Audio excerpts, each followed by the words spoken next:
Olá, eu sou a Anne, orientanda do professor Pedro Augusto Breda Fontão, e o título do meu trabalho é Variações do ritmo pluvial no estado do Paraná, análise das secas meteorológicas por meio de índices climáticos. Então, contextualizando a área de estudo, de acordo com a literatura, o estado do Paraná não possui estação seca. Pelo contrário, ele possui chuvas bem distribuídas ao longo do ano todo. No entanto, nos últimos 3 anos, o Paraná tem enfrentado déficits pluviométricos, o que tem ocasionado problemas tanto na ordem social quanto ambiental.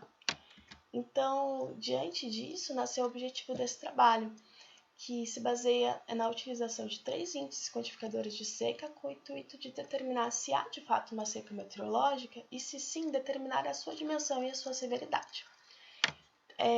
Para tanto, foram utilizados o índice de porcentagem normal, o método dos DCIS e o índice de precipitação padronizada. Rapidamente, a metodologia baseou-se na criação e organização de um banco de dados, definição da malha amostral, aplicação dos índices quantificadores de seca, testes de compatibilidade, criação dos produtos finais e revisão bibliográfica durante todo esse percurso. A malha amostral ela ficou assim, onde foram eleitos 55 municípios para a realização, então, dos 3 testes quantificadores de seca, dos 3 índices,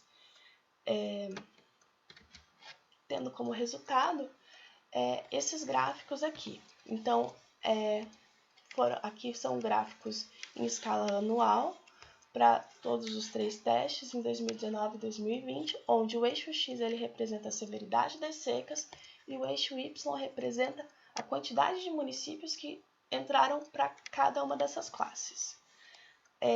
Percebeu-se que o SPI e o método dos DCIS eles ficaram muito diferentes, uma vez que o método dos DCIS foi um índice que a gente se apresentou muito extremo, onde a maioria das amostras dos municípios elas foram classificadas como extremamente secos, enquanto o SPI se mostrou muito conservador, onde muitos deles, a mais da metade, ficaram dentro da normalidade, sendo o índice de porcentagem normal o meio termo entre os dois. Isso fez com que eu fosse observar então mais a fundo e perceber que em escala mensal existe uma tendência nos 24 meses de déficit pluviométrico. No entanto, em alguns casos, e isso é comum, existem excedentes hídricos. Isso pode fazer com que os modelos eles acabem generalizando de formas diferentes. Então, assim foram criados também as análises em escala trimestral.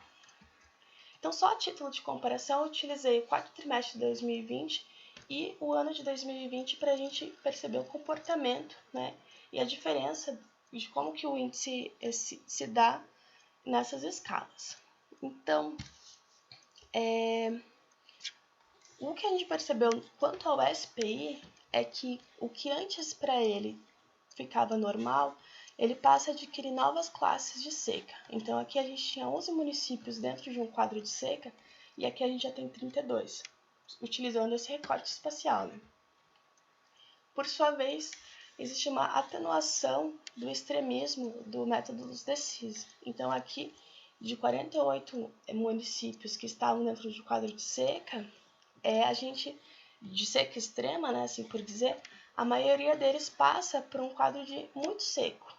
E vários passam para o normal, inclusive a gente chega até em um quadro, 3 casos de muito úmido, em quadro de umidade. A porcentagem normal, na escala trimestral, ela se assemelhou muito ao comportamento do método dos DCIS. No entanto, ela não classificou da mesma forma a severidade, porque ela possui 11 classes de severidade de seca ou umidade, enquanto o método dos DCIS possui apenas 5. Então, também houve essa divergência, apesar deles terem comportamento muito parecido.